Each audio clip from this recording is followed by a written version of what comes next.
Show me the money.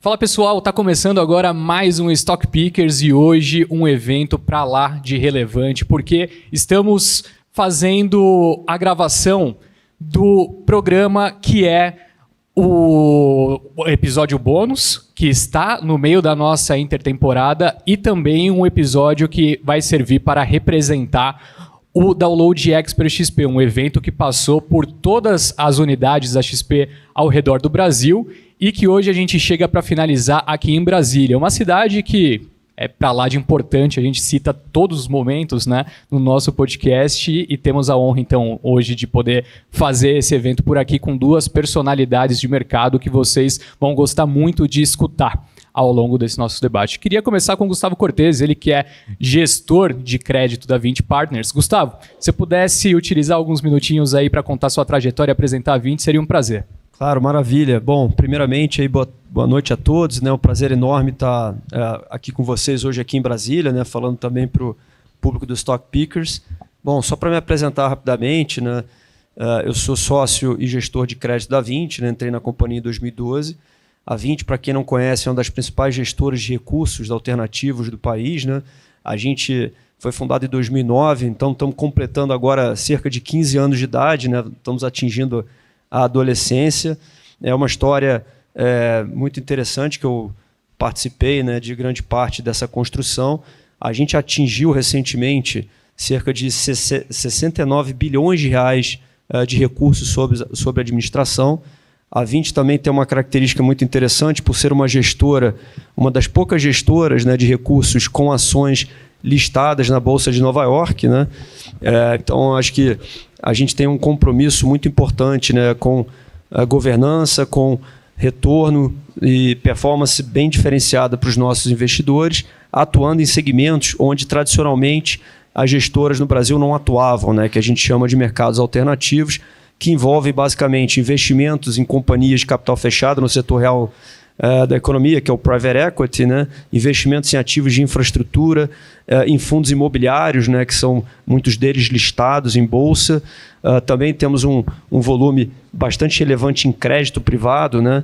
Inclusive, a gente está aumentando agora a nossa participação através de uma operação de aquisição de mais uma gestora dedicada ao agronegócio, que também tem fundos de crédito para o agro, além das classes tradicionais, né, como fundos de ação, produtos de investimento e tantas outras áreas, né? Então, a gente está bastante feliz de estar aqui com vocês, compartilhando um pouco a nossa visão de cenário, falando também um pouco da dinâmica da economia e, principalmente, que é um pouco a minha praia, né, falando de quais são as implicações para um mercado de renda fixa crédito privado que tem crescido bastante aí nos últimos anos. Mas eu não vou me estender muito aqui na introdução. Enfim, passo a palavra aqui para o meu colega painelista e fico à disposição aí de vocês. Maravilha. Pessoal, ao meu lado também, Thiago Sbardelotto, ele é economista da XP. Uma curiosidade, economista da XP que mora em Brasília porque acompanha de perto temas quentes. Muito bem-vindo, Thiago. Mora em Brasília, é isso. Bom, eu sou economista da XP, como o Rick já adiantou. Eu estou na XP desde 2021, vai fazer 3 anos agora em novembro. E eu vim do setor público, né? Então fiz essa transição, eu era servidor do Tesouro Nacional, fui servidor durante 8 anos, né, e saí do Tesouro para ir para o mercado para ser economista da XP. E na XP eu trabalho no time econômico, dentro da área de pesquisa, né? Então temos ali um time econômico bastante robusto, né? O nosso economista-chefe é o Caio Megali, vocês devem ter ouvido falar já. E trabalhamos dentro de uma estrutura ali que tem economistas que são responsáveis por ver atividade econômica, inflação, economia internacional, acompanham aqui a parte de América Latina também, enfim, tem uma estrutura bastante robusta. E o meu papel dentro desse time é olhar ali com mais detalhe a parte de política fiscal, que é justamente a parte que envolve aqui as decisões de governo, por isso até que eu fico aqui mais próximo, né, dessas decisões, né? Então, acompanho aqui de perto a política fiscal aqui de Brasília. E é importante destacar o seguinte, né? Esse time de economia está inserido dentro de uma estrutura de research, né, de pesquisa, que tem ali o time do Fernando Ferreira, que é o nosso estrategista-chefe, e tem times ali que estão voltados para vários setores, né, que cobrem vários setores de gás, energia, infraestrutura. Então, produzem vários relatórios sobre as empresas que estão elencadas na Bolsa, produzem relatórios também sobre a alocação de investimentos e produzem relatórios sobre o cenário macroeconômico, que é o nosso papel, né? Então, nós estamos inseridos dentro dessa estrutura que tem o objetivo de prover a vocês ali as melhores informações para vocês tomarem a decisão de investir. Maravilha. Bom, um recadinho que eu esqueci de passar só no início, pessoal. Se vocês tiverem perguntas, podem ir pensando que a gente vai ter um espaço para isso no fim, tá? A gente vai abrir um espaço para vocês tirarem essas dúvidas com nossos convidados. E para você que estiver de casa, não vai ter esse privilégio de acompanhar, porque é especial para quem é aqui cliente da XP Brasília. Mas a gente está passando aí por praticamente todas as unidades ao longo desse ano e do ano que vem pelo Stock Pickers. Bom, pessoal, eu acho que para discutir os temas que a gente está se propondo aqui hoje, faz sentido a gente começar de fora para dentro, né? Até porque, é claro, o Brasil não impacta muito o que ocorre ao redor do mundo, mas o que acontece, por exemplo, nos Estados Unidos, China, impacta bastante aqui. E o que nós temos visto ocorrer ao longo desses últimos meses tem sido basicamente algo que o mercado esperava muito, né? Uma desaceleração da economia norte-americana. Ao mesmo tempo, a gente nota que na China os dados têm sido fracos já há algum tempo, aquela perspectiva de uma retomada forte na reabertura pós-Covid não se traduziu numa realidade. E com base nessa indefinição de um contexto mais generalizado, mas sabendo que há uma perspectiva de desaceleração nessas duas economias, qual que é a sua perspectiva, Thiago, a respeito da economia global, para onde as coisas estão indo nesse momento? Bom, perfeito. A gente está hoje na economia global eu diria, um momento de transição, tá? E aí a gente precisa separar um pouco China e Estados Unidos e Europa. Eu acho que é importante porque são dois processos diferentes, né? Nos Estados Unidos e na Europa, nós tivemos depois da pandemia ali, nós tivemos um volume muito grande de incentivos, tanto de política fiscal quanto de política monetária, né? Quer dizer, bancos centrais ali que reduziram os juros para mínimas históricas, governos que começaram a gastar muito além do que tinham gasto no passado. E com isso você teve ali um processo de aceleração do crescimento, de retorno do crescimento no pós-pandemia, tá? Esse processo ele não se deu sem dor, né? E a dor que esse processo trouxe foi uma aceleração inflacionária. Então, o mundo voltando ali a produzir depois da pandemia, começou a fazer uma pressão sobre o mercado de trabalho, começou a fazer uma pressão sobre os custos da economia, e com isso a gente teve uma aceleração da inflação, tá? Aí entra o segundo estágio, que é a resposta dos bancos centrais a essa aceleração da inflação, tá? E aí a gente teve um momento de alta das taxas de juros em Europa e Estados Unidos praticamente ao mesmo tempo, né? Então, esse segundo estágio foi o momento de fazer aquele ajuste para trazer a inflação de volta para a meta, né? Então, só lembrando aqui, nos Estados Unidos nós temos uma meta de inflação de 2%, na Europa também 2%, né? Então, a gente estava com inflações rodando ali em torno de 6%, 5%, em alguns países como o Reino Unido chegou a 10%, tá? Que são inflações muito altas para países desenvolvidos, né? Então, o Banco Central nessa segunda fase, vamos dizer, entrou para fazer o ajuste e para trazer a inflação de volta.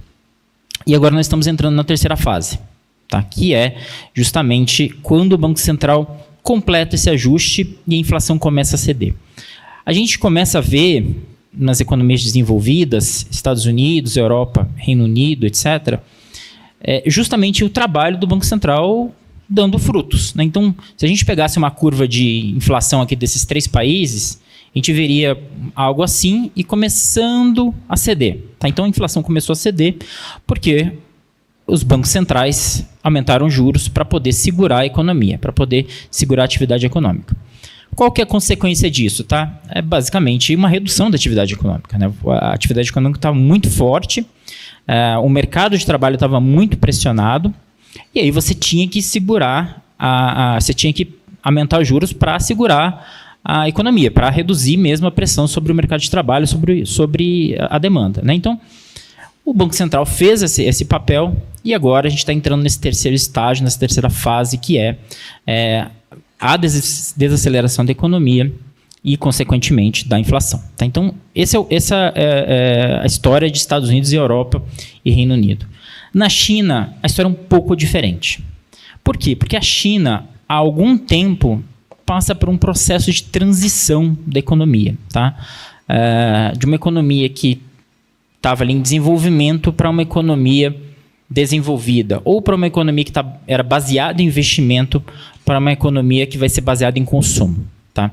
E essa é uma transição difícil de fazer. Vejam, historicamente, a China, ali nos anos 90, não era muito diferente do Brasil lá nos anos 50, 60. Tá? Era um país bem rural, bastante rural, que teve ali um momento de migração das massas do campo para a cidade. Tá? E quando essas massas migram do campo para a cidade, elas querem infraestrutura, elas querem moradia, elas querem estradas, enfim, toda a infraestrutura que o Estado ou as empresas vão prover. Tá? Isso aconteceu de uma forma muito rápida, como aconteceu nos Estados Unidos, no Brasil também, nos anos 60, 70. Então a gente teve ali um milagre econômico no Brasil e na China a gente teve esse processo também. O que acontece? Na China, tá? Você teve um momento de investimento muito forte por conta dessa migração, por conta de infraestrutura e tudo mais, que acabou levando a um ritmo de crescimento muito alto, lá no início dos anos 2000, que causou aquele super ciclo de commodities, que o Brasil se beneficiou muito e tudo mais. Mas esse momento passou. Tá? A população já chegou na cidade, agora você já tem esse movimento mais ou menos estabilizado, e agora é hora de migrar de uma economia que é baseada no investimento para o consumo. E aí tem um problema, tá? Um problema muito grande, porque a taxa o nível de consumo do chinês é muito baixo ainda. Entendeu? Você tem uma taxa de poupança muito alta, você tem os mesmos problemas que você vê no Japão, por exemplo. Né? Você não tem ali... as famílias tendem muito a poupar mais e a consumir menos. Né? Então, isso, obviamente, tem os seus impactos no crescimento no curto prazo. Tá? Então, mesmo com os estímulos que o governo está fazendo, mesmo com o Banco Central reduzindo juros lá e o governo gastando mais, a economia não consegue crescer como crescia antes. Está crescendo ao nível 4,5%, 5%, que é um nível muito bom, mas ainda está bem aquém daquilo que era no passado e provavelmente é isso que a gente vai ver. Tá? É muito difícil a gente ver o governo chinês agora indo além. Né? Mas acho que eu vou passar isso um pouco mais adiante. Maravilha. Eu queria só pegar um gancho a respeito dessa do início, né, da sua primeira resposta aí, enquanto a gente falava mais sobre o cenário nos Estados Unidos, porque invariavelmente não tem como, né, a gente deixar passar o tema de juros, ainda mais no momento em que estamos. Depois de tantas dúvidas de quais seriam os movimentos e quando eles começariam, a gente está na semana desse início. Né? Tiago, o que representa esse início de ciclo de corte de juros nos Estados Unidos? A gente sabe que outras grandes economias já realizaram esse movimento inicial. E mais do que isso, qual que costuma ser o impacto para países emergentes de movimentos como esse? Bom, é chegada a hora, né? Finalmente. Essa semana aqui a gente deve ter a decisão do Banco Central norte-americano, Fed, em relação aos juros. E a expectativa do mercado todo é que haja uma redução, pela primeira vez ali, depois de 1 ano e meio praticamente de taxas bastante altas. Existe uma dúvida em relação a qual que vai ser esse nível de corte. Tá? A gente acredita que vai ser um corte mais gradual, ou seja, começa ali em 0,25%, mas tem uma boa parte do mercado que aposta em 0,5%. Tá? Então, e não é nada absurdo, acho que dá para defender os dois lados, economicamente ali dá para defender tanto um corte maior quanto um corte de 0,25. A nossa visão, tá, é de que o corte de 0,25 é mais adequado porque você ainda está vendo sinais muito incipientes de desaceleração. Se você pega ali os principais indicadores da economia, tudo bem que o crescimento econômico do segundo trimestre foi abaixo, mas os indicadores antecedentes não estão ruins. Né? A atividade do setor de serviços, por exemplo, continua forte, continua ali com alguma expansão. A indústria teve uma queda, mostrou alguma recuperação na margem, está andando meio de lado. Tá?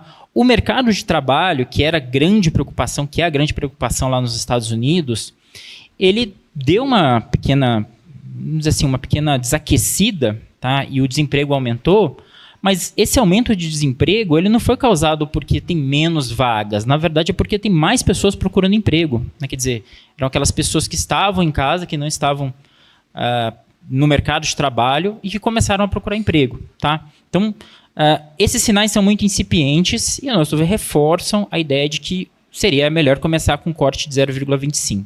Mas dá para defender o corte de 0,50 também. Tá? Em termos de impacto dessa mudança da política monetária nos Estados Unidos para o Brasil. Bom, os Estados Unidos, pessoal, são a principal economia do mundo. Né? Se o ativo, que é o título público dos Estados Unidos, está pagando 5,5% a um risco zero, né, comparado a um ativo que está pagando 10,5%, né, como a Selic, com algum risco, tá? Tem muita gente que olha, muito investidor internacional que vai olhar e falar, olha, eu prefiro receber 5,5% sem risco do que 10,5% com risco Brasil. Tá? A partir do momento que o Banco Central norte-americano começa a reduzir os juros, você começa a ter mais vantagem em sair desse título sem risco e apostar um pouco mais no risco. Tá? Então, em geral, o movimento que se espera é de retirada de capital dos Estados Unidos e que esse capital flua para países em desenvolvimento e o Brasil pode ser um deles. Né? E aí você tem, obviamente, efeitos secundários em câmbio, por exemplo. Né? A ideia é que, na medida que a taxa de juros dos Estados Unidos comece a cair, também o câmbio, o real, começa a se valorizar, porque o fluxo de capital começa a entrar no Brasil. Então, acho que são esses dois efeitos principais. É interessante que daqui a pouco a gente vai falar sobre o movimento contrário que é esperado por aqui, exatamente no mesmo dia. Gustavo, eu queria passar a bola para você para escutar um pouquinho a respeito da opinião da Vinci em cima desse tema. Né? A gente falou aí, então, sobre os movimentos macro nos Estados Unidos e na China mais recentes, a perspectiva de corte de juros nos Estados Unidos e como isso pode trazer um fluxo para o Brasil. Enfim, qual que é a visão da Vinci a respeito desses temas? Não, perfeito. Eu acho que esse é um tema fundamental, né, que permeia, eu diria, todos os mercados em geral. Né? Porque, como o Thiago explicou, não só a economia americana é bastante relevante, mas o preço do título, né, do Tesouro Americano, principalmente os títulos de longo prazo, também funcionam como um balizador importante para os mercados de risco em geral. Né? Os mercados emergentes eles estão inseridos cada vez mais nessa economia global.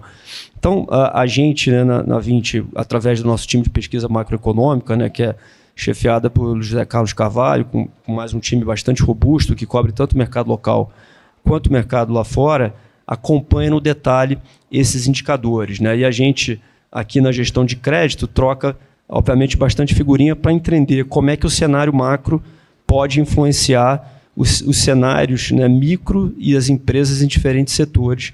E também esses sinais de preço, né, das taxas de desconto e dos prêmios de risco. Só complementando, a gente tem uma visão muito similar, né, que foi dita aqui. De fato, a economia americana, depois de muitos meses aí de números fortes, tem apresentado números mais fracos na margem, né, que corroboram esse cenário de desaquecimento. Até o mercado usa uma expressão em inglês, né, que é o soft landing, que eu acho que é uma boa analogia, né, de um avião aterrissando de forma suave, não abrupta. Né? Então, esse desaquecimento tende a ser gradual e contínuo. Né? Acho que em julho teve um indicador bastante importante que a gente monitora, que é o chamado non-farm payroll, né, que captura exatamente o número de novas vagas criadas no mercado de trabalho. E esse número, pela primeira vez, surpreendeu para baixo. Né? Acho que o consenso apontava para um número como 175 mil novas vagas de emprego, foram geradas 114 mil, e começou a sinalizar que, de fato, o mercado de trabalho, que estava muito apertado, mostra sinais de acomodação. A taxa de desemprego, por exemplo, nos Estados Unidos, que estava em níveis historicamente muito baixos, ela já está próxima da taxa que é considerada a taxa neutra de emprego, né, do 4,4%, ainda é um pouco abaixo, 4,3%, mas outros indicadores complementares, né, como horas trabalhadas, vagas criadas e a própria evolução dos salários também mostrou um desaquecimento. Outro dado fundamental para acompanhar é o dado de inflação, né, que também veio, o CPI de julho também, a gente teve uma leitura um pouco mais favorável, uma composição que mostra uma desaceleração principalmente de bens industriais. Por outro lado, né, a inflação de serviços continua forte. Então, eu acho que é um cenário, né, de um desaquecimento, mas não um desaquecimento tão forte a ponto de que, na minha visão, o Fed vai ficar super confortável para sair cortando 0,50. Muito embora, nas últimas semanas, o mercado está avançando um pouco mais nessa direção, né? Então, olhando a precificação da curva, já existe uma probabilidade razoável da gente ver um corte amanhã que surpreenda um pouco e venha acima do que os nossos economistas preveem. Mas eu costumo dizer o seguinte, que no nosso caso, que a gente não está operando necessariamente esse mercado, a gente está operando os mercados secundários, né, que é o mercado de crédito no Brasil. Para nós, o mais importante é capturar os sinais de tendência. E essa tendência é uma tendência, novamente, de queda de juros nos Estados Unidos, que já está se refletindo, né, na redução, inclusive, dos prêmios de risco e do juro de longo prazo. Né? Então, eu falei bastante do título do Tesouro americano, né? E uma das referências, um benchmark para o setor, é a taxa do título de 10 anos, né? Que chegou a ficar, como a gente diz no jargão, assim, quase que plana, né? Precificando, portanto, uma queda quase que não existente nesse ano, ficou ali próximo de 5 e pouco, né? 5, acima de 5, e mais recentemente ela começou a convergir para uma curva inclinada para baixo, mostrando claramente que o mercado já contempla essas quedas de juros. E o mercado começa a reagir. Né? A gente viu essa semana aí o câmbio, o real se valorizando, a gente viu uma redução em prêmio de risco, a gente viu uma redução de spread de crédito nos mercados globais. Então, eu acho que nesse sentido, a gente tem um vento favorável, né? Uma ajuda, né? Um alento vindo do cenário offshore, né? Principalmente no mercado americano. E só para complementar, a China é uma economia muito complexa, difícil, e muitas vezes os números, né, até por ser uma economia mais fechada, né, menos democrática, você não tem o mesmo nível de transparência ou de disclosure, né, que nem você tem no mercado americano, que sai dado o tempo inteiro sobre tudo e, obviamente, os dados são super confiáveis. Na China, é uma análise um pouco mais complexa, né? Então, a gente tenta analisar a China olhando também outros indicadores, né? E eu acho que um mercado que reflete um pouco do que está acontecendo com a China é o mercado de commodities, né? Principalmente as commodities industriais.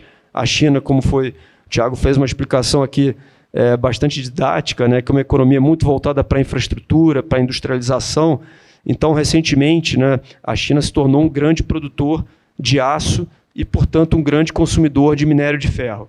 Então, na medida que a gente vem ver queda de preço de aço, que se reflete na queda do preço do minério, eu acho que é um sinalizador que, de fato, esse desaquecimento da China ele é algo um pouco mais estrutural, um pouco mais relevante, mas que não deixa de ser, de certa forma, também um pano de fundo favorável, na medida que, se você está no mundo que tinha uma preocupação muito grande com inflação, se você quer ter um cenário que a inflação desaqueça, né, cai abaixo da meta, eu acho que ter um pouco de arrefecimento de preço de commodity, redução, né, de preço desses bens industriais, tende a ajudar um pouco a missão dos bancos centrais nessa trajetória de queda de juros, né? Então, óbvio que é um risco a ser monitorado, porque um colapso mais abrupto, mais relevante na China teria impacto também em outras economias emergentes como o Brasil, que é um forte exportador para a China, mas eu acho que um soft landing, vamos chamar assim, na China, também não é um cenário ruim, né, para os mercados emergentes em geral. Então, a gente está acompanhando essa dinâmica e, mais importante do que acertar o 0,25 ou 0,50, é essa leitura de tendência de queda que tem ajudado, de certa forma, nos últimos dias, os mercados de risco em geral ao redor do mundo, e o Brasil não é diferente. Agora, vocês me deram ótimos ganchos para tirar uma dúvida que permeia a minha cabeça. Você falou, né, que amanhã tem a reunião do Fed, amanhã também tem a do Copom, por isso que essa quarta em específico é considerada, chamada no mercado como super quarta.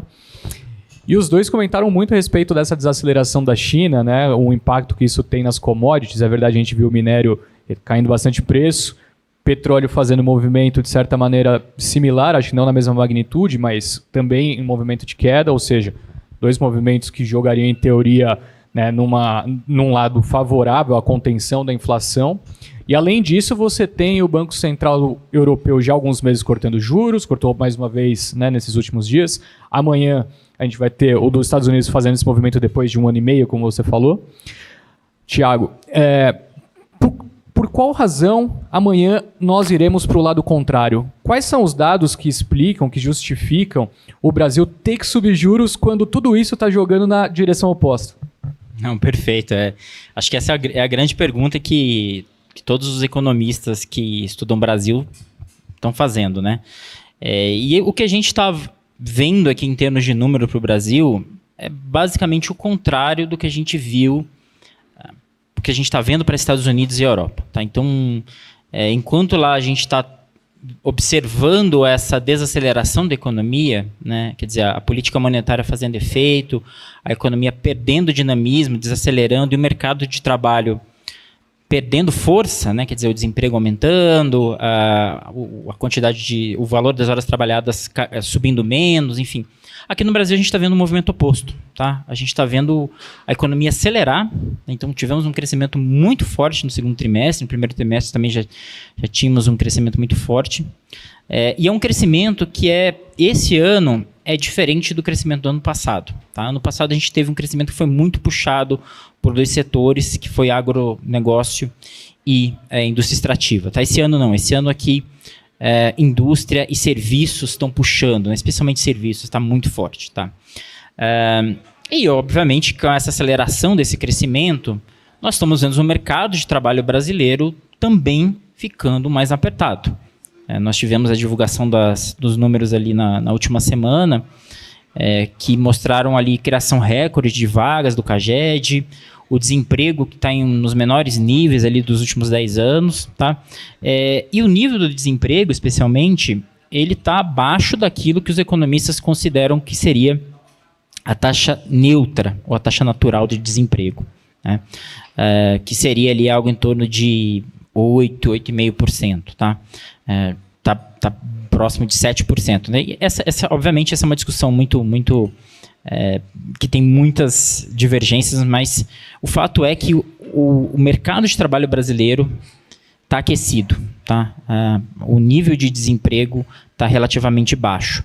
E a gente começa a ver que esse nível de desemprego relativamente baixo, ele começa a ter impactos na inflação de serviços.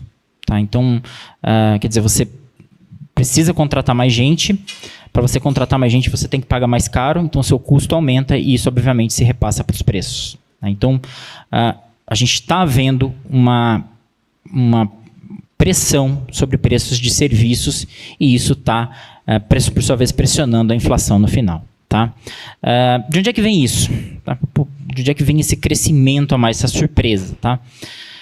Olha, existe uma discussão importante em relação ao crescimento potencial do Brasil.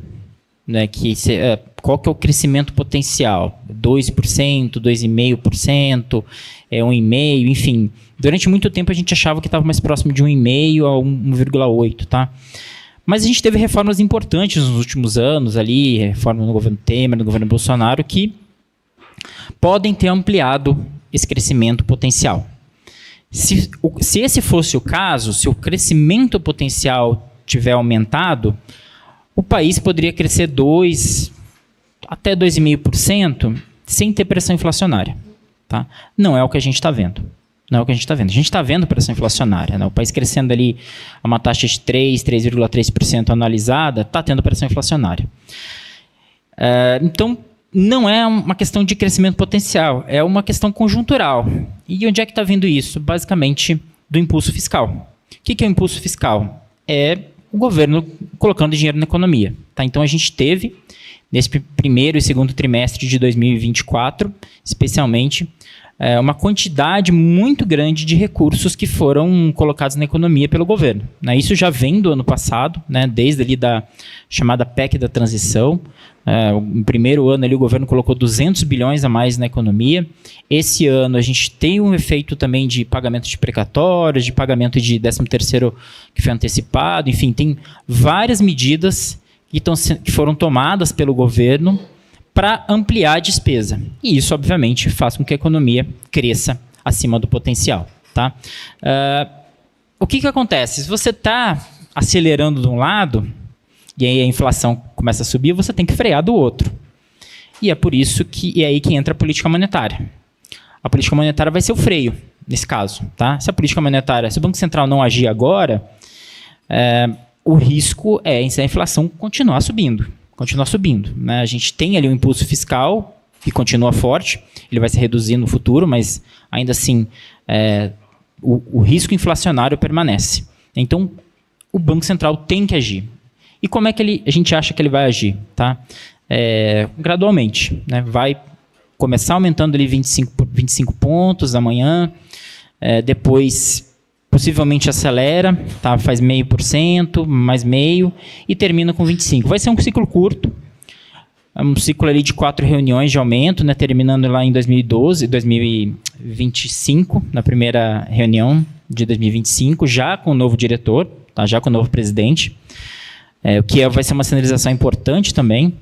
E aí você mantém esse nível durante um tempo para você trazer a inflação para próximo da meta de 3% que é estabelecida. Tá? Quanto tempo? Nossa avaliação é de que precisa manter pelo menos 6 meses no ano que vem essa taxa de juros mais elevada para você ter, de fato, um efeito naquilo que a gente chama de horizonte relevante da política monetária, que seriam 18 meses à frente. Né? Então, a gente veria uma inflação convergindo à meta só em 2026 com essa política monetária. Eu não posso deixar de aproveitar a oportunidade de estar falando com uma pessoa que é especialista em fiscal para tirar uma dúvida que tem a ver com esse tema que a gente está destacando aqui. Tiago, praticamente desde o ano passado tem muitas críticas em cima do governo devido aos aumentos de impostos, né, em diferentes setores, pegando até compras que vêm da Ásia, apostas esportivas. Eu estou trazendo aqui os exemplos mais, né, simbólicos, embora não sejam os mais impactantes financeiramente, mas tantas medidas foram tomadas e o que a gente está vendo no fim das contas ainda assim é uma pressão nas contas do governo e, como resultado disso, um juros altos que vai ser principalmente coordenado esse ciclo pelo novo presidente do Banco Central, Galípolo, escolhido pelo presidente Lula. E antes, quando a gente via, né, o Campos Neto não querendo reduzir na velocidade que o governo gostaria, muitas críticas sendo feitas. Né? Como que todo esse jogo acaba se conversando? Assim, para que lado a gente deve esperar que o Brasil vá caminhar nos próximos anos quando você coloca essa indecisão a respeito do futuro da política fiscal? E, consequentemente, muito provavelmente a gente vai ter juros altos por bastante tempo. É isso.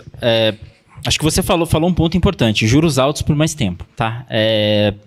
E eu definiria dessa forma. Assim, a pressão fiscal, quer dizer, a pressão das despesas do governo vai continuar nesse ano e no próximo. Tá? Nós aprovamos um arcabouço fiscal no ano passado que permite o governo continuar crescendo as despesas bem acima da inflação, 2,5% acima da inflação. E mais do que isso, tá? A gente está vendo uma fragilização desse arcabouço fiscal nos últimos meses. Né? Então, tivemos ali uma exceção a esse arcabouço fiscal, que foi o pagamento de precatórios atrasados, que foi uma decisão do STF lá no ano passado. Então, acho que foi um primeiro momento ali de fragilização, mas que era justificado, tá? Porque você tinha ali um passivo de precatórios que precisava ser pago, precisava ser acertado. Mas isso se traduz em uma despesa maior para os próximos anos, fora do limite de despesas. Tá? Então, quer dizer, o governo paga o precatório, mas ele não entra no limite de despesas e ele não entra na meta. Tá? Então, você enfraquece toda a ideia do arcabouço, né? Que é ter a meta e o limite trabalhando junto. Aí chegou esse ano, você teve o Rio Grande do Sul, que também foi justificado, né? Mas aí você está falando de uma despesa adicional que está chegando próximo a 35 bilhões esse ano. Tá? Só com o Rio Grande do Sul. Tá? Só com a recuperação do Rio Grande do Sul. Então é algo também muito significativo. E aí você vem recentemente com uma proposta que você vai utilizar um recurso de contas das pessoas que esqueceram dinheiro nas contas, né? E se as pessoas não sacarem em 30 dias, o governo vai vai pegar esse dinheiro e isso vai ser computado para a meta que não deveria, tá? E aí depois tem mais a discussão do Vale Gás, que está sendo por fora do orçamento, tem mais a discussão agora da recente decisão do Flávio Dino, do STF, também de despesas fora do limite de despesa, fora da meta. Enfim, a gente está vendo uma série de fragilizações do arcabouço fiscal. E aí, a partir do momento que esse arcabouço ele começa a ser fragilizado, o risco do país aumenta. Tá? Significa dizer o seguinte, né? Você tem um cara que é um mau devedor, você vai cobrar mais caro, vai cobrar um juro mais alto desse cara para poder emprestar para ele. Tá? Então isso a gente vê nas curvas de juros, a gente vê os preços dos ativos sendo refletidos, né, no dia a dia, assim, quando a gente acompanha. Em termos de inflação, tá, isso se traduz também por uma expectativa de inflação mais alta no futuro. Né? E aí os agentes começam a antecipar, obviamente, essa inflação mais alta no futuro. E isso exige uma atuação mais forte do Banco Central. Como? Tá? Primeiro, voltando a subir juros, que é o que a gente vê no curto prazo. Tá? Mas no longo prazo, a gente está falando em um momento que o Banco Central conseguir controlar os juros, e você não conseguir reduzir os juros tanto. Tá? Então, uma taxa terminal de juros que vai ser mais alta, né? Que não vai ser 5%, 2%, como a gente na pandemia, 5%, 6%. Vai ser 7%, 8%, 9% talvez. Tá? Então, essa pressão da política fiscal acaba resultando em uma taxa de juros mais alta no curto prazo e também no longo prazo. Perfeito, super claro. Queria puxar você novamente para a conversa, Gustavo. Ficou um bom tempo sem comentar. Eu sei que não é um assunto fácil, mas impacta bastante no seu dia a dia, né? Acho que o Thiago descreveu muito bem o tamanho dos riscos envolvidos, as consequências, mas o que você mais sentiu nesses últimos tempos, né, com esse ambiente se movimentando, em termos de complicações no ambiente de negócios mesmo, né, os impactos nos ambientes de negócios e também, consequentemente, ao mercado de crédito brasileiro? Não, perfeito. Eu acho que isso, sem dúvida, é uma das principais variáveis, né, que impacta o mercado de crédito, porque ele impacta em dois sentidos. Né? Não só o juro mais alto, ele é negativo para as companhias, né, para os emissores dos títulos de crédito, porque aumenta a despesa financeira, e ele também gera esse efeito de desaquecimento da economia. Né? Sem contar que, com nível de juros mais altos, quando você investe num ativo de crédito, você quer ter uma compensação pelo risco incorrido. Né? E, portanto, os ativos de crédito eles rendem não só a taxa base de juros ou a taxa futura de juros, mais esse spread de crédito. Né? E é um ponto importante que a gente vem observando, de fato, como o Brasil está perdendo, né, uma janela de oportunidade de ter um juro, eu não diria muito baixo, mas pelo menos um pouco mais civilizado. Né? Se você parar para pensar, a gente tem hoje 10,5% de Selic, né? Mas a gente tem uma curva futura que precifica um juro ainda maior. Mesmo olhando esse 10,5%, considerando uma inflação, né, próximo aí de 4%, não estou nem usando a meta de inflação, que é 3%. Né? Vamos pegar o que o mercado está esperando para os próximos 12 meses. A gente teria um juro real que não é pequeno. Né? Aliás, é um dos maiores do mundo. Né? A gente está falando de 7,5% de juro real. Numa economia normal, isso deveria estar ajudando, né, está contribuindo bastante para desaquecer e fazer com que a inflação fique mais dominada. Só que nesse cenário que o Thiago descreveu muito bem, é como se a gente tivesse um carro que tem dois pilotos. Né? O piloto fiscal está pisando no acelerador claramente. Se a gente olha o crescimento de despesa, agora ano contra ano, a gente está falando de um crescimento de quase 15%.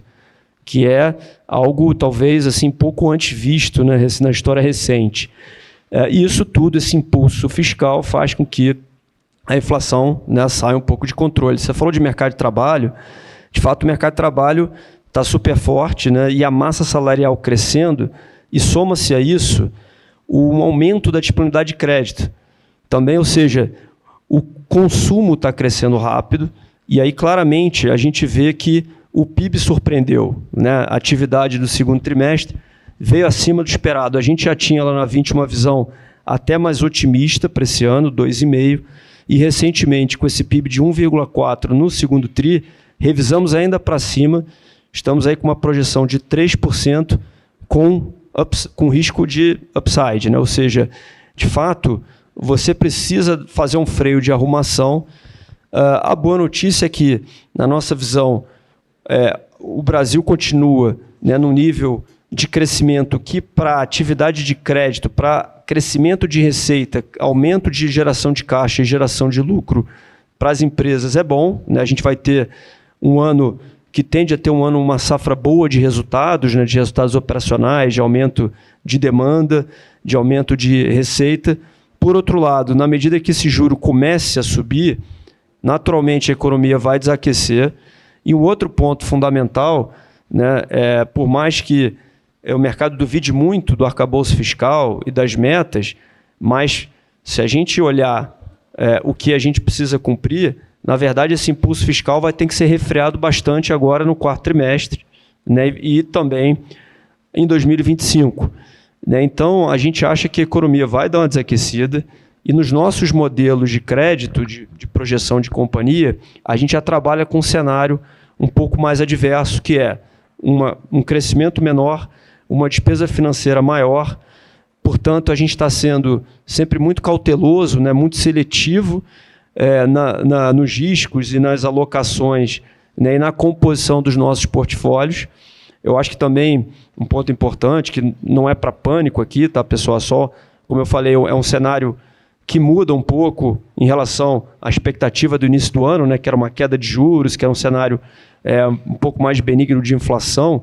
A gente vê, né, as expectativas desancoradas, então o Banco Central também não só respondendo ao fiscal, mas também as próprias expectativas, né, quando toda vez que eu aprendi na faculdade, né, quando você tem uma troca de comando do Banco Central, a sinalização, né, ou seja, o gerenciamento da expectativa acaba tendo que ser mais conservador também para mostrar, dar uma sinalização para o mercado que o Banco Central está vigilante, né? Então tudo isso vai corroborar com um aperto monetário maior, mas a gente sabe que as empresas no Brasil, elas são resilientes e são vencedoras, né? As empresas que chegaram até aqui com o tamanho, com a competitividade que elas têm, elas enfrentaram muitas crises ao longo dos últimos anos, né? Então a gente está falando de juro alto, de uma Selic terminal de 12% ou 12,5%, algo que o valha, mas vamos lembrar que há um ano e pouco atrás, a Selic estava 13,75%. Vamos lembrar que em 2016 chegou a quase 15%.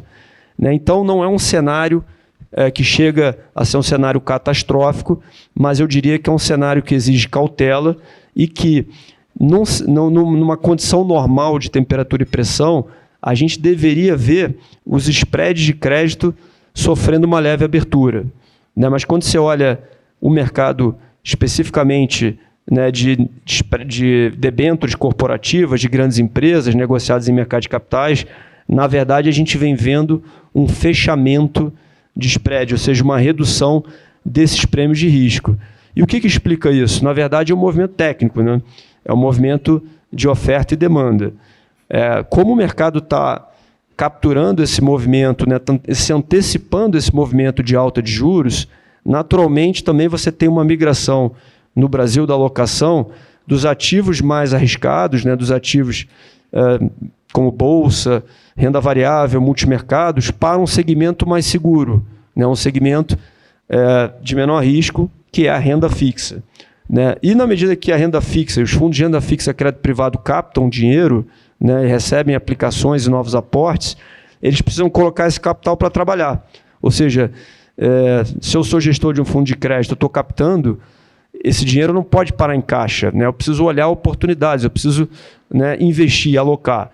E o mercado inteiro, ao demandar mais ativos de crédito, dado que a oferta cresce também numa velocidade que é difícil, né? Não é tão elástico assim, o mercado até consegue aumentar o nível de oferta de títulos novos, de novas emissões, e tem crescido bastante, mas houve um pequeno descompasso entre demanda e oferta, na minha visão, que fez com que esse efeito técnico empurrasse os spreads de crédito para níveis, na minha visão, bem comprimidos, principalmente quando a gente está falando dessas grandes empresas de capital aberto, muito conhecidas, né, que estão agora pagando taxas bem inferiores, em alguns casos, à média histórica. Né? Então, a gente olha esse movimento com muita cautela e navega nesse cenário, sempre de olho no macro e também no micro, né? Identificando aquelas casos, né, aqueles níveis de aqueles papéis que, né, têm nível de retorno saudável e que a gente tem conforto em alocar. E também a gente está cada vez mais olhando outras classes de ativos, né, não só as debêntures corporativas, as emissões mais líquidas em mercado de capitais, como também mergulhando muito no universo do crédito estruturado, com oportunidades que têm retornos ainda bastante interessantes, bastante competitivos, que são um pouco mais descorrelacionadas com esse ciclo, né? Então, por exemplo, os créditos mais estruturados, as operações um pouco mais líquidas, né? Instrumentos de securitização, como, por exemplo, cotas de fundos de investimento de direito creditório, que eu vou explicar mais à frente, os certificados de recebíveis imobiliários e outras operações estruturadas, trazem um nível de retorno maior com uma volatilidade bem diferente desse mercado mais líquido, que tende a sofrer um pouco, né, esses movimentos macro de abertura e fechamento de spread ao longo do caminho. Tá? Não, e esse é um tema assim, que eu tenho observado a indústria comentar, e é realmente impressionante, né? Porque os juros estão altos há algum tempo. Mesmo no movimento de queda, a gente parou com a queda no 10,5, né? Antes da pandemia, estava ali em 6 e pouco, 5, estava uma tendência muito mais favorável. Fato é que muita gente esperou esse início de corte para começar a comprar bolsa, achando que isso traria retorno, mas pouco tempo depois começou a sentir que talvez esse movimento não seria conclusivo, e aí aquele início, né, que eu trouxe na nossa apresentação aqui, se traduz na sua resposta, que é o fluxo que acabou indo em direção aos fundos, né, de crédito, e isso fica muito claro quando você traz o exemplo das debêntures, né? Enfim, as pessoas buscando taxas altas acima um pouquinho do que o governo está pagando, mas quando você compensa, né, analisa o risco da operação, você começa a achar que para de fazer um pouco de sentido. E aí você trouxe a história dos FDICs aqui na sua última resposta. Eu queria que você explicasse, Gustavo, um pouquinho o que é o FDIC e por que você acha que é uma história diferente da debênture? Por que pode ter uma oportunidade mais clara aí? Não, perfeito. Primeiro, né, só contextualizando, o FDIC é uma indústria já bastante relevante no Brasil, né? Não é tão conhecida quanto o mercado de crédito corporativo tradicional, né, os fundos que alocam em debêntures ou letras financeiras de bancos, instituições financeiras, mas não é uma classe nova, né? A gente está falando aqui de uma modalidade de investimento que começa em 2001, né, com a Instrução 356 da CVM, e que já está atingindo aí um volume, de acordo com dados da Ambima, de quase 600 bilhões de reais. Inclusive, é uma classe que tem crescido substancialmente aí nos últimos anos, né? Se olhar, por exemplo, o volume de emissões, de novas emissões de FDICs esse ano, em comparação no primeiro semestre desse ano, em comparação ao primeiro semestre de 2023, foi um crescimento de mais de 100%. Né? E o que explica esse crescimento?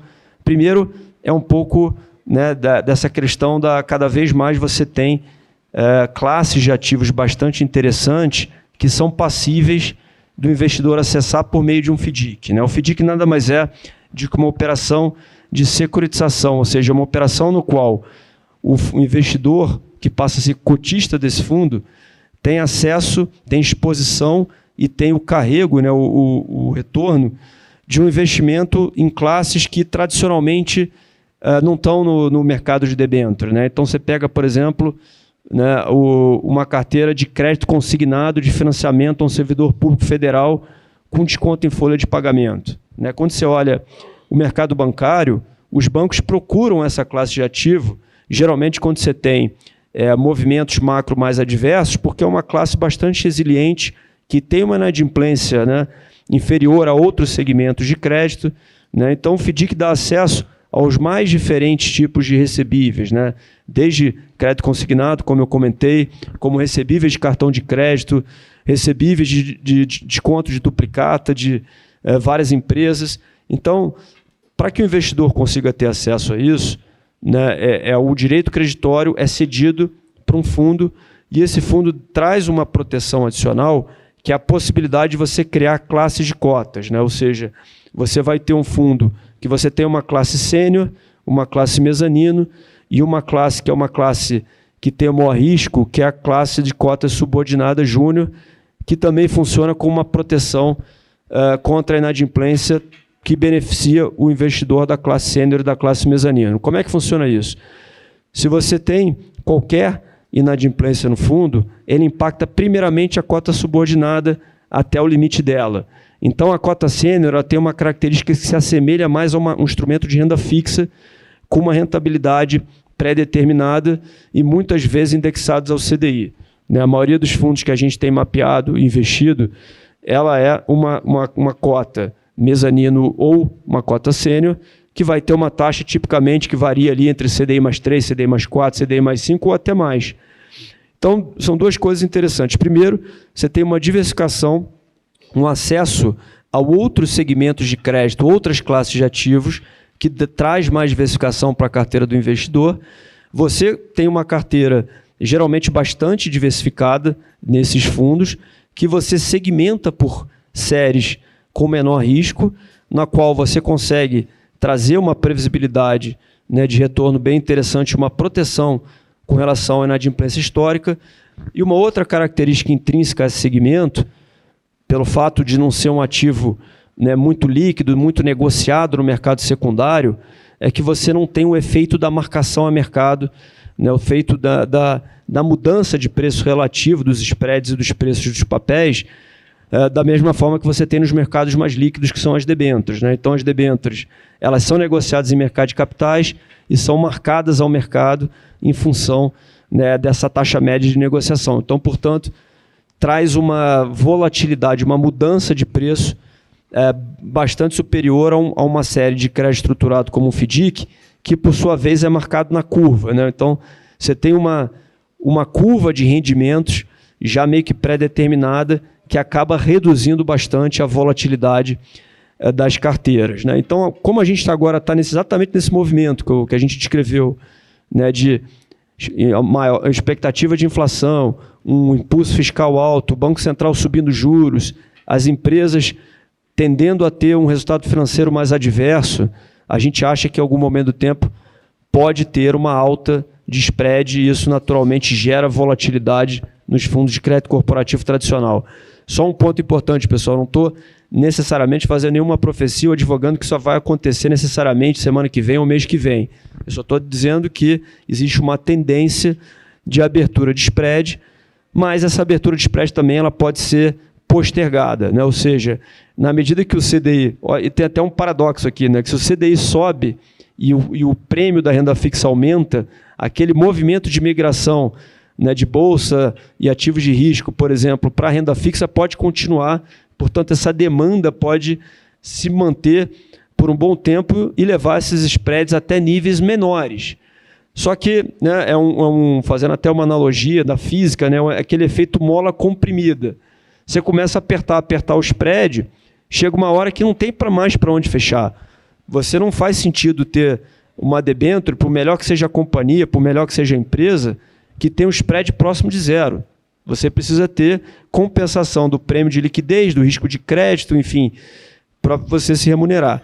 Então, a gente olha o retorno relativo dessa classe, cota de FDIC, versus o retorno médio das debêntures, novamente.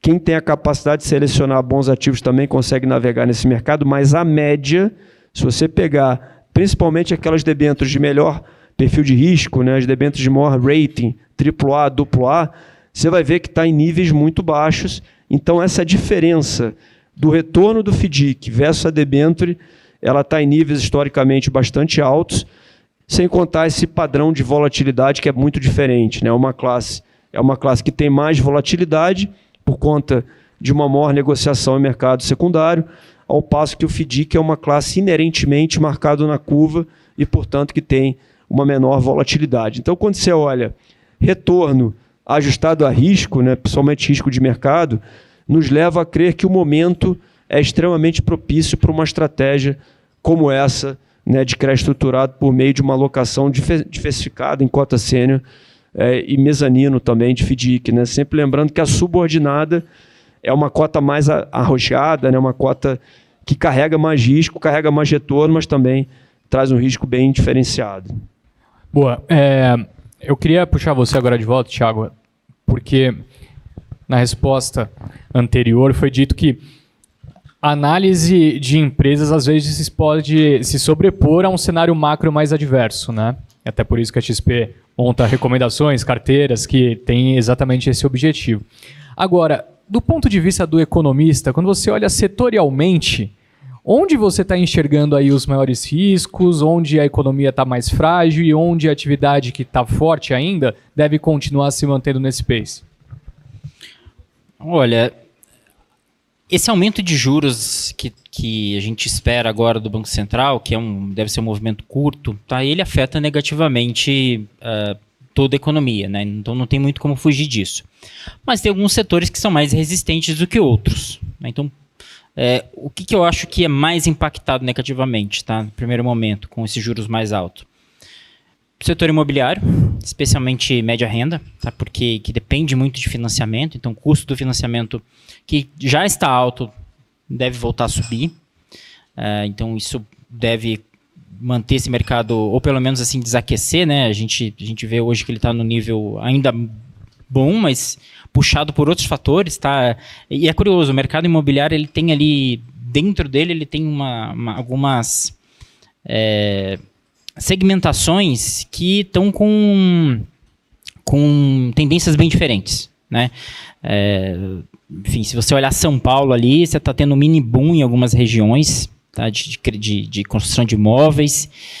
Normalmente são imóveis que são mais de alta renda, mas você tem também o segmento de imobiliário de baixa renda, que por conta de subvenção, de subsídio do governo, também continua crescendo. Então você tem ali nas pontas 2 segmentos que continuam crescendo, continuam mais fortes, mas no meio aqui um segmento imobiliário de média renda, eu diria, que vai ser mais afetado, tá? Porque certamente o custo de financiamento vai ficar mais alto. Acho que varejo também sente mais, porque o custo do financiamento também sobe, né? Enfim, você comprar um carro, um eletrodoméstico, você financiar isso vai ficar mais caro, naturalmente. Então tem um impacto mais forte. E tem, por outro lado, aqueles setores que eu acho que são mais resistentes, né? Então, setores cuja estrutura de capital não dependem tanto de financiamento no mercado brasileiro, no mercado de capitais, né? Tem mais um financiamento próprio, ou tem acesso ao mercado no exterior, tá? E aí podem se beneficiar desse acesso. Então, o setor de infraestrutura, energia, petróleo e gás, acho que são setores muito resilientes, não sofrem tanto o impacto da taxa de juros, tá? O setor de mineração é um pouco mais complicado, porque tem o impacto de China, especialmente, né? Então, é outro fator que puxa. Então, acho que assim, você tem ali alguns setores, né, como eu falei, infraestrutura, energia, petróleo e gás, que vão continuar crescendo independentemente de uma taxa de juros mais alta, independentemente da condição econômica, da desaceleração econômica. Tá? Acho que eu vejo esses setores como mais propensos. Agora, para finalizar, a gente sempre faz reunião lá de alocação, né, e faz reunião de carteira lá na XP, e aí, obviamente, dentro desses setores sempre tem assim, as boas teses, né, quer dizer, empresas que estão se aproveitando de mudanças no mercado, que estão ali ganhando espaço porque estão ali, enfim, crescendo dentro de um espaço que não estava sendo ocupado, que vão ser sempre boas apostas, independentemente do cenário, tá? É difícil identificá-las, obviamente, mas acho que essas daí são as que a gente consegue apostar ali, independente do cenário também. Eu acho que um exemplo, né, pelo menos olhando para trás, eu não estou aqui para dar call, né, olhando para trás, para frente pode ser diferente, mas é o Mercado Livre, né? O varejo sofreu bastante nos últimos tempos, a gente viu a empresa conseguindo se posicionar muito bem. Nesse meio tempo, as ações refletiram exatamente isso. Gustavo, para a gente amarrar então toda a nossa conversa, você trouxe aqui vários fatores de risco que o investidor tem que ficar de olho. E uma coisa que é muito difícil, às vezes, de se equilibrar é a questão da liquidez com risco, né? No seu ambiente, como gestor de crédito, qual que seria a sua, não diria recomendação, mas o que você diria para um bom amigo que pensa em investir nesse seu setor?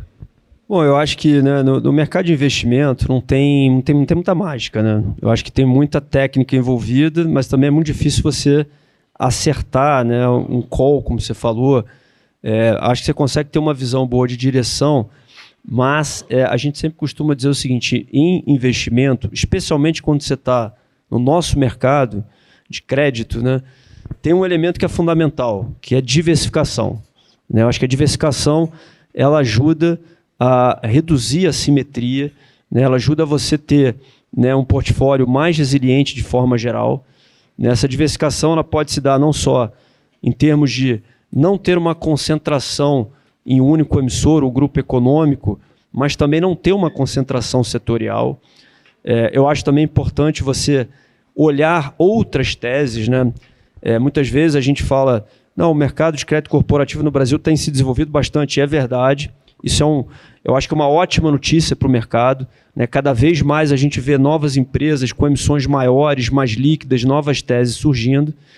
Mas, por melhor que seja um setor, por melhor que seja uma companhia, sempre existe um risco, né? Um risco difícil de se mapear, um risco idiosincrático, um risco de uma mudança que pode acontecer. Eu estou nesse mercado aí há mais de 20 anos, eu já vi muitos ciclos econômicos, né? E é interessante, assim, se você olhar em retrospecto, se você fizesse essa pergunta há 2 anos atrás, eu acho que se perguntar uma recomendação de investimento, acho que muitos iam dizer, não, o Brasil é um país que tem uma vantagem competitiva imensa no agronegócio.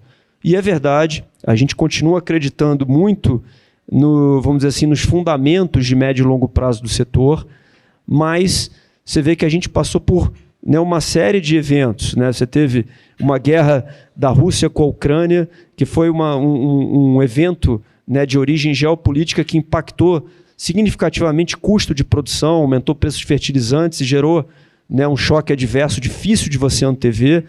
Né? Depois você teve uma queda de preço de commodities, né? Apesar de você ter, na época da pandemia, uma alta de preço de commodity, né? De repente, preço de soja, milho, algodão começou a cair. Agora, mais recentemente, né, a gente está aqui em Brasília, né, e ontem cheguei, sobrevoei, a gente viu aqui, né, todo esse efeito do clima, da seca, que ainda é cedo para antever, mas isso vai ter impacto. Né, então é mais um choque adverso. Então, até no segmento de infraestrutura, né, a gente fala muito, né, de tendências positivas e favoráveis, e o Brasil é também um outro setor que o Brasil é extremamente competitivo, e a gente acha que tem tudo, né, para liderar esse movimento secular estrutural de transição energética, mas é um setor complexo, é um setor regulado que obviamente tende a ser mais resiliente, porque tem menos riscos de demanda, né, é um setor que as empresas já têm, muitas vezes, a sua receita pré-contratada. É por isso que a gente gosta muito também das debêntures de infraestrutura, né, porque elas têm um fluxo de caixa bastante previsível, bastante regular, mas as coisas são difíceis de prever. Né? Então, se você me perguntasse há um ano atrás, o sinal de preço de energia era de queda. A gente tinha um reservatório super cheio. Né? Eu acho que até o nosso time macro olhava isso, não, realmente a energia elétrica é um vetor favorável para a inflação. Né? As empresas que a gente conversava, que vendiam energia no mercado, nos contratos bilaterais, né, de mercado livre, estavam reclamando que os preços estavam baixos. Né? Hoje, quando a gente olha, na verdade, com essa crise hídrica, os reservatórios caíram, né, e o preço da energia subiu. Então, dentro dos setores, quem estava, vamos dizer assim, na ponta certa, né, bem contratado, com a tarifa interessante, está bem posicionado. Quem estava short energia está tendo agora uma dificuldade maior de montar o portfólio. Né? Então, eu diria que a economia é muito dinâmica, é muito complexo. Né? Você tem que olhar o macro, tem que olhar o micro, mas também tem que olhar a saúde financeira daquela empresa. Você tem que olhar o balanço, tem que olhar liquidez, tem que olhar fluxo de caixa, tem que olhar como a empresa se preparou para navegar nesse cenário, né? A estrutura de capital, o alongamento da dívida, o acesso ao mercado. E, no final, são várias variáveis que se movem ao mesmo tempo, de maneira que eu continuo achando que a melhor receita, em geral, para o investidor é você ter diversificação. É você ter diferentes classes de ativos, diferentes emissores, e, na média, você vai acabar tendo né, um nível de retorno que vai compensar riscos que vão surgir ao longo do caminho. E a gente está muito animado, tá, com esse mercado que eu comentei de securitização de FDICs, porque ele te dá essa possibilidade, né, não só de você acessar o mercado de crédito corporativo, mas acessar carteiras muito diversificadas, onde você consegue mitigar o risco através dessa proteção que a cota subordinada te oferece, que você não precisa tomar. O originador, o cedente, fica com esse risco e você dorme tranquilo com a sua posição sênior na estrutura de capital. Então, mais do que nunca, às vésperas de um ciclo de alta de juro e de desaceleração da economia, na minha visão, é hora do investidor ter um portfólio mais seguro, mais resiliente e um pouco mais à prova de choques. Tá? Essa é a mensagem final que eu gostaria de passar aqui. Boa. Eu queria deixar a bola com você, Thiago, para você trazer suas considerações finais. E eu gostaria que você comentasse um pouco em cima da seguinte pergunta. O que você enxerga numa perspectiva, a gente comentou muito do curto prazo, mas de médio e longo, para o cenário econômico global? Quais são as suas visões para onde o mundo deve ir daqui aos próximos anos? Olha, olhando para o mundo, eu vou falar um pouquinho de Brasil também, porque eu acho que, enfim, tá bem inserido nesse contexto, né?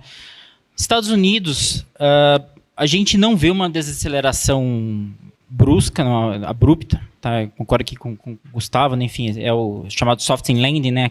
O pouso suave. A gente deve ter esse pouso suave, uma taxa de juros que vai continuar caindo, tá? No ano que vem. A tendência é uma economia que se equilibra ali no próximo ano, com uma taxa de juros menor.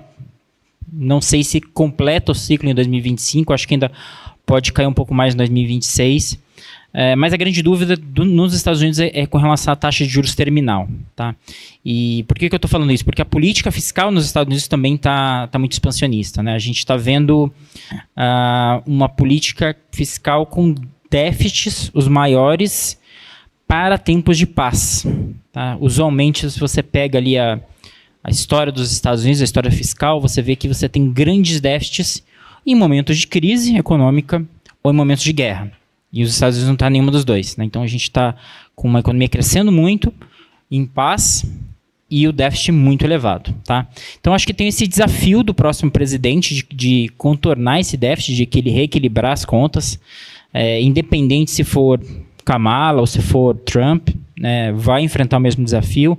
Acho que o prognóstico é o mesmo, talvez o remédio seja diferente, né? Você tem ali do lado, normalmente os republicanos estão mais relacionados com corte de gastos, os democratas mais com aumento de impostos, né? Então, o remédio é diferente, mas o ajuste vai ter que ser feito. E desse ajuste, ser feito ou não, a gente vai ter a resposta também de qual vai ser a taxa de juros terminal dos Estados Unidos. Se de fato o déficit começar a se reduzir no próximo ano, o Banco Central norte-americano vai ter espaço para cortar mais, né, chegar ali 2,5%, 2%, tá, como a gente vinha vindo antes. Se não, tá, pode ser que pare antes ali por conta de pressão inflacionária. No caso da China, tá, e aí acho que me preocupa um pouco mais, porque essa transição que eu falei no início da minha apresentação é uma transição que ainda não está feita, que ainda está em andamento. E ela depende de algumas reformas. Tá? Como eu falei, o nível de consumo do chinês médio ele ainda é muito baixo, porque o chinês tem que poupar muito. Tá? Então, por que ele tem que poupar? Porque ele tem que pagar, ele não tem previdência pública, né? Então ele tem que poupar para aposentadoria, ele tem que poupar para uma série de outras despesas ali que, enfim, que se ele precisar, ele não tem do Estado. Tá? Então, você precisa fazer toda uma reforma institucional para você poder abrir espaço para o aumento do consumo na China. E a gente está vendo muito pouco disso, tá? Até por questões ali da forma como o país é governado, né? Enfim, tem dificuldades para você fazer essas mudanças. Mas o fato é que acho que esse é um desafio importante e isso impacta muito o Brasil. Tá? E o Brasil nesse contexto, né? Bom, vejo China como risco, possivelmente com crescimento mais fraco, então a gente não deve ter auxílio de commodities nos próximos anos. Tá? Nosso time que olha commodities acha que commodities, inclusive, deve continuar caindo um pouco no curto prazo, deve começar a se estabilizar só no ano que vem, né, só metade do ano que vem, e aí possivelmente tem alguma devolução, alguma alta no futuro. Mas não é daí que vai vir o crescimento brasileiro, não é daí que a gente vai resolver o problema. Tá?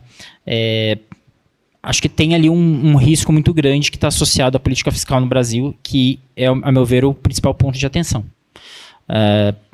O governo ainda não resolveu o problema do ajuste fiscal, a gente ainda está rodando os déficits, a dívida ainda tá crescendo, e ela deve continuar crescendo até o final desse mandato, do mandato desse governo, e possivelmente até o final dessa década.